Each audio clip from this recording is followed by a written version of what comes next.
Welcome to another Pauper Commander deck tech.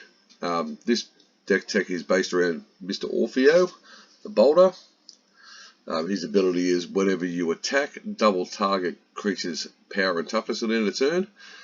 There's a lot of reasons for building this deck. I've based this one around trample. It's a little bit more fun that way. There's a lot of common trampling creatures. As you can see from the deck list, we've got 1 uncommon and 99 commons. That's the way we play Pauper Commander in our little play group. So I'll go to the bottom of the list down here and I'll explain the reason why some of these cards went into the deck, and then we'll go through the rest of the cards in the list. Okay, so we started with whenever you cast like spell trigger creatures. So whenever you cast instants or sorceries, these trigger. We've got the Flamesmith here that says whenever you cast an instant or sorcery spell, it deals 1 damage to each opponent. In Commander, this could add up really quick. It's pretty small damage, but over time, 3, 4, 5 spells later, you're sort of hitting everybody for a few points, so it's a bit of fun.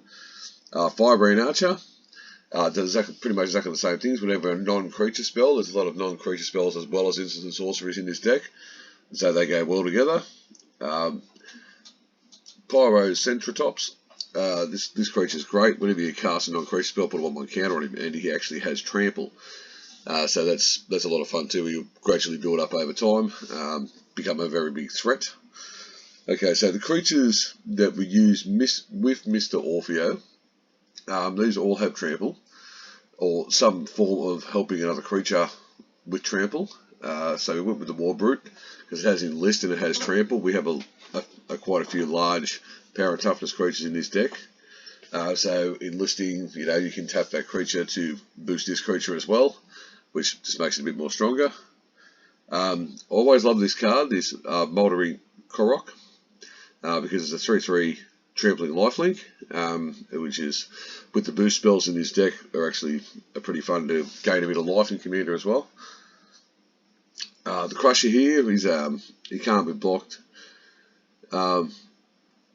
Can't block unless you control a Goblin or an Orc, which is not really what he's there for, but he's 4 for a 4/4 trample, which is a fairly decent for its size. It gets out of the way of a lot of 3, like you can't be lightning bolted or shocked out of existence. He's got a pretty good large power and toughness. Wrecking Crew has reach and trample, great defense. 4/5, it can stop a lot of flies reasonably easy, plus with the trample as well. Oliphant, this one here, Lord of the Rings, 6 for a 6/4 trample, and whenever it attacks another target creature you control, gets +2/+0 and gains trample to the end of the turn. Well, most of our creatures have trample anyway, but you do have mountain cycling, which is also a fun ability. Of course, we've been over the Centratops already. Thundering Centratops. When it is a battlefield and another target creature you control gains trample at the end of the turn. There is creatures in this deck that don't have trample, which, if you are attacking and you need to get something through with trample, this will actually help. Rust Goliath, this thing's great in the early game, but it's even better in a later game, because being a common commander deck, you really do need some big beefy creature that you can get out later in the game if you draw late. If you draw it early enough, you still get a 3/5 trampler with reach, so it's important too, because there's not many flies, if any flies, in this deck at all. So he's actually great. If you can drop him, it might take you 8 turns, 10 turns to get him on the table, but being a 10/10 trample reach is actually quite good too. The Engulfer here, trample in reach as well, and it can't be blocked by creatures with flying, so they can't really jump block it with a small creature. Okay, so we've now got boost creatures, and the boost creatures are the ones that help boost your other creatures up, since, as you can see, there's a large list of trampling creatures. These are actually really fun to use too. The Spellmaster here, at the beginning of combat of your turn, another target creature gets +1/+0 at the end of turn. It's only a small boost, but being a creature with reach as well, you still block flyers. We got the Elephant, obviously, which we've already talked about. The Slinger, at the beginning of combat on your turn, target creature gets +0/+1 at the end of turn. So basically the same as Spearmaster, just another common creature. Mana Dorks, I only really had 1 to put in the deck. I don't really need that many of them. There's just 38 lands in the deck as well. But being a late game to give another target creature +3/+3 and trample to the end of turn is actually pretty good on something that's a little bit bigger. We have obviously the common dual lands in this deck. So the Thrive lands and the gates, and obviously Command Tower is pretty much in every one of them. Now we go through ramp and draw. A lot of these cards here were just made so we could actually draw into more cards to move the game along a bit faster. Unexpected Windfall, this is a great one as well. In addition to cast your spell, discard a card, draw 2 cards and create 2 treasures, which is actually really handy. If you've got 2 cards in your hand, but the cards you've got in your hand you ever can't play, or as at the point in the game is not that useful to you anymore, being able to draw 2 cards and create treasure tokens is actually a great combo. Nasty End, I love this card when I've seen it. Additional cost to cast it, sacrifice a creature. Draw 2 cards. If a sacrifice creature was legendary, draw 3 cards instead. There's a few other legendary creatures in this deck, but mainly a commander. If they go to kill your commander, for instance, you can always use Nasty End. That'll actually make some card draw from the death of your commander. It'll go back into your command zone. Mortal Muster. You draw a card, lose a life, and Orc amass 1. So I don't mind this in a way. You will lose a life, but you do get to draw a card and create a creature. So it's a 2-for-1 effect. For 2 mana, I didn't find that too bad being a common level. Blood Price, this may not be one of the best cards in the deck, but I find that it's really good for help digging down for something you may be looking for. Since there's no such thing as a common tutor these days. So you look at the top 4 cards of your library, put 2 of them into your hand and put the rest of the bottom of the library in any order, lose 2 life. This is great if you a sort of mid-game, you need another land, or you just need something to be able to get onto the table. This is actually great for getting just 2 cards in your hand for 2 life for 4 mana, which is not a bad cost. Tormenting Voice, this card's been around forever. Everybody knows card is pretty much discard a card and draw 2. So when you cast this, if you've got, say you've got a land and you're on 8th turn and you've got nothing you really need to use a land with, you can actually just discard a land. So it's a 2-for-1, so you pretty much discarding 2 and drawing 2 because you're using 1 to cast, 1 to discard, so simple as that. But to get to our goal in this deck, I did put a lot of protection spells in, a lot of creatures and protection spells to stop us from getting hit. I started with Binding Fog, prevent all damage that would be dealt to creatures this turn. Creatures you control gain hexproof at the end of the turn. This is a 2-edged sword just in case someone goes to hit something you really need to keep on the table. Pretty fun card. Orcish Medicine. Target creature of your choice gains indestructible to the end of turn and Orc amass 1. This is another one of those cards that gives a protection to a creature. Say they go to Lightning Bolt one of your creatures, or shock, or remove that creature. It can gain indestructible to the end of turn, and you actually get Orc amass 1, which gives you a 1/1 army.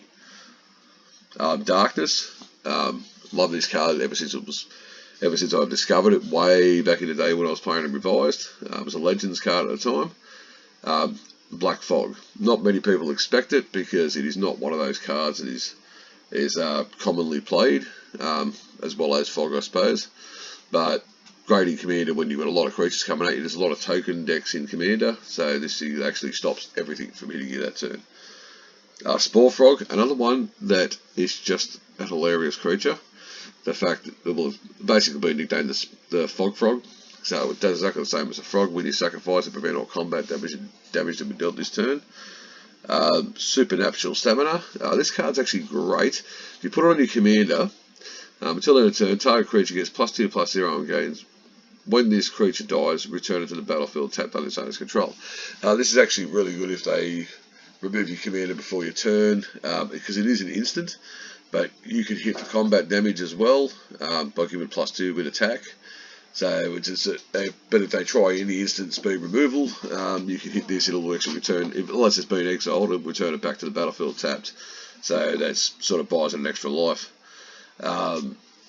Foreign Death. Until the end of turn, whenever if this creature would die, return it to the battlefield tapped with a 1/1 counter on it.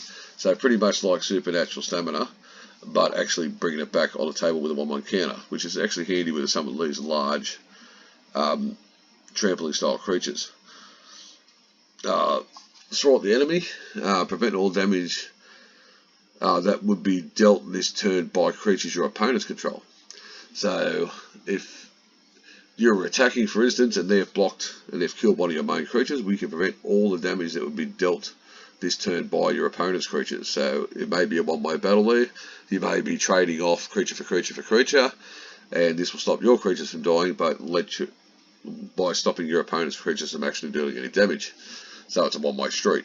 Plus you can also use that as a fog. So that's great too. Offer Immortality. Target creature gains Death Touch and Indestructible in the turn. Great card, especially when you're playing on something that you know they're going to block because they can kill it. They've been able to trade off for something larger. It's actually quite fun too. Fog of War. Gain 1 life for each creature on the battlefield. Prevent all damage that would be dealt by creatures with power 3 or less. A lot of the time if you come up against token strategy decks, there's a lot of creatures coming at you with one go. You may have a large army yourself, so this will actually gain you a life for everything on the battlefield and prevent all the combat damage by the smaller creatures themselves. Since tokens have 0 converted mana cost, that'll prevent all damage from tokens. Okay, so we've got damage and removal spells. There's not many in the deck because I'm relying mostly on the creatures in this deck. If you have built this deck, you may change that yourself, but I find one of the most effective damage spells that I've seen in the Pauper format is Soulsfire, because a target creature you control deals damage to any target equal to its power to any target. There's a lot of large trample creatures in here, and being able to pay 3 mana to do say 6 or 7 points of damage to another creature or a player may actually end the game or end their kill condition. So I do like this card a lot. Lash of the Balrog. So this is basically, there's been probably 20 spells like this printed in the game. This one just happens to be at common level and I had it available. But in additional cost you can sacrifice it or pay 4. So early game it's good for removal. Late game it's easier for removal because you'll have a lot more mana. And it pretty much just destroys target creature. Feed the Swarm. This is great if you get an enchantment in on the table, maybe a curse. They've enchanted something you've got on the table, or so it destroys target creature or enchantment an opponent controls, so you lose life equal to its converted mana cost. No big deal. So if you kill something that's stopping you from winning the game and you maybe lose 2, 3, sometimes 4 life, it may actually be advantageous to use it. So that's why it's in the deck. Okay, so we've got fight spells. These are so your creature can fight another creature. Epic Confrontation. I love this card. Target creature you control gets +1/+2 until the end of turn. It fights target creature you don't control. So you can, and you've got a big creature with say a 6/5. You just start punching on, which I find quite fun. Ruthless Perdition. Target creature gets +1/+2 to fight target creature you don't control. So pretty much these are the same card in every way. They just 2-drop and they're at common level. Okay, so then we've got some boost spells. This is good because you're playing a lot of tramplers. Even small creatures in for a quick attack. Infuriate, that's great. +3/+2 until the end of turn.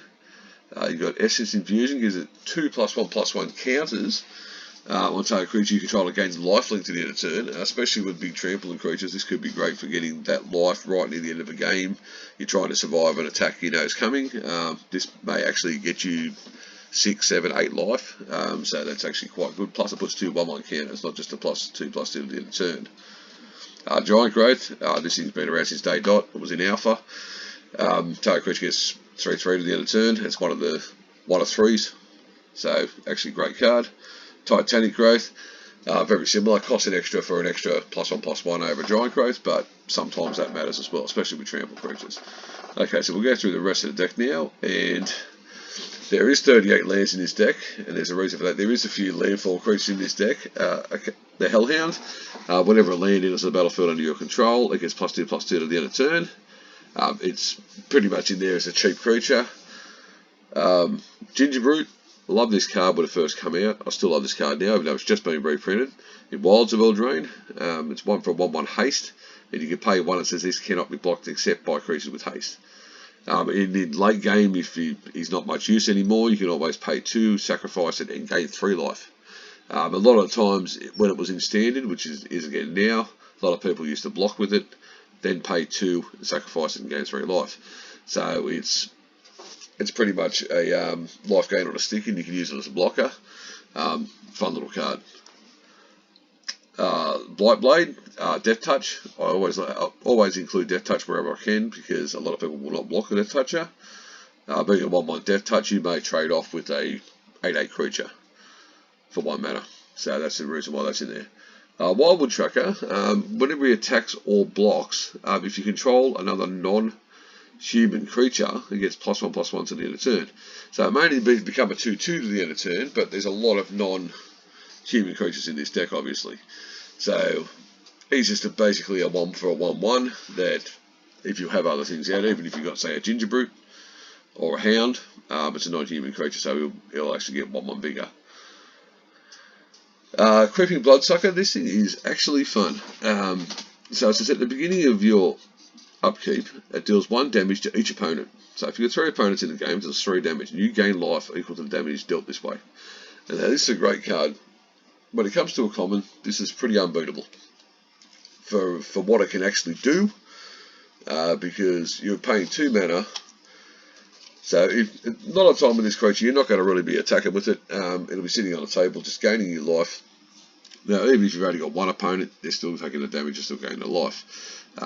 If you can get this down second turn in a game, it sits around for 3, 4, 5 turns, you could gain anything from 9 life to 15 life off this one card while doing damage. So that's a great card to consider for any commander deck. I find it is in my top 50 commons to play, so you'll see a lot of my decks with this card in it.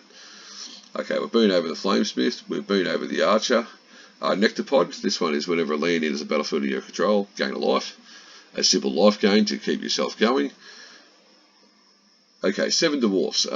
This actually is one of the cards that break the commander rule, saying you can only have 1 of in a deck, because 7 Dwarfs gets +1/+1 for each other creature named 7 Dwarfs you control. A deck may have up to 7 cards named 7 Dwarfs. Just like Relentless Rats, etc. This is one of those cards that breaks the commander rule of 1 per set. I love it. I just love the fact that they're all dwarfs. That's pretty good. Okay, so we've been over the Pathfinder. We've been over the Spearmaster. Okay, Territorial Scythecat. It was one of my favourite cards in a landfall deck, because whenever a land is a battlefield under your control, it gets a +1/+1 counter.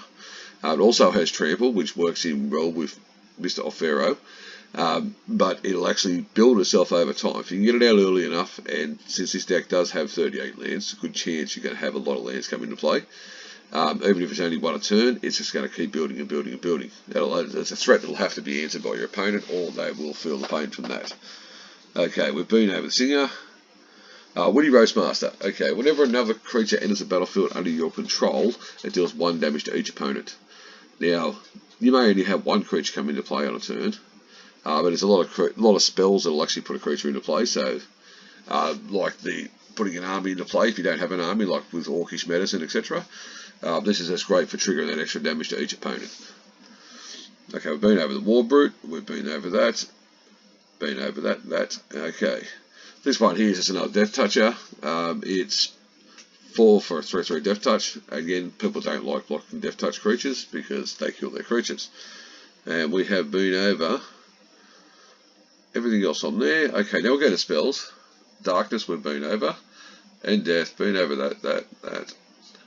Might of the Masses. This thing's great, especially for late game.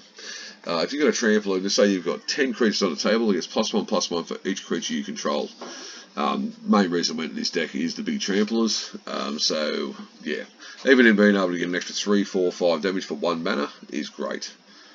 Reclaim the Waste. You can pay 1 to search your library for a basic land card, reveal and put it in your hand. Shuffle your library if it was kicked. Search for 2 basic lands. This helps in 2 different ways. Getting at my basic lands I need for sorting my colours, and also help me for triggering landfall, which as you've seen we had a couple of landfall creatures in the deck. But with the buyback, like mid game, you can get 2 lands out, which as you can see we've got plenty of basic lands we can use. Okay, I've been over that. Unearth, it simply returns a creature with converted mana cost 3 or less from your graveyard to the battlefield. And if you don't need it, say it's early game and you need a different card, you can actually cycle it and draw a card. But as you can see in here, there's not that many, but there is enough to actually put it in the deck. Been over Epic Compensation, Feed and Swarm. Been over all these already. I'll just run over them for you anyway. Gruesome Fate. Each opponent loses 1 life for each creature you control. So this is great, even if you've got 3, 4, 5 creatures on the table, each opponent loses 1 life. So it's life loss, not damage, so it's very hard to prevent. But yeah, very fun card. Omniscience Cruelty. I love this card too. Target creature gets -5/-5 to the end of turn. If that creature would die, exile it instead. Now this ain't going to work with their commander, but just say they've got a big threat they can bring back from their graveyard, well this will actually exile it.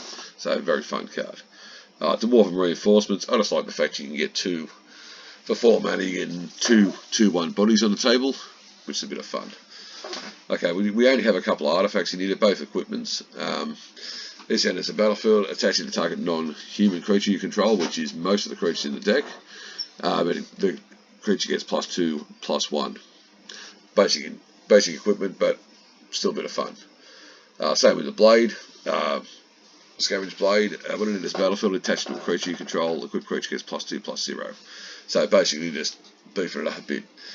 Besides the moors and the Thrive lands and the gates, we have basic forests, basic mountains, basic swamps.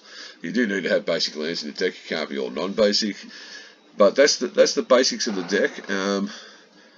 I've played a few games with it. It's a little bit of fun. So hopefully, I will actually tweak this deck later on, and if there's any updates to that, I will do another video on that. But until the next one, have a good one. Bye.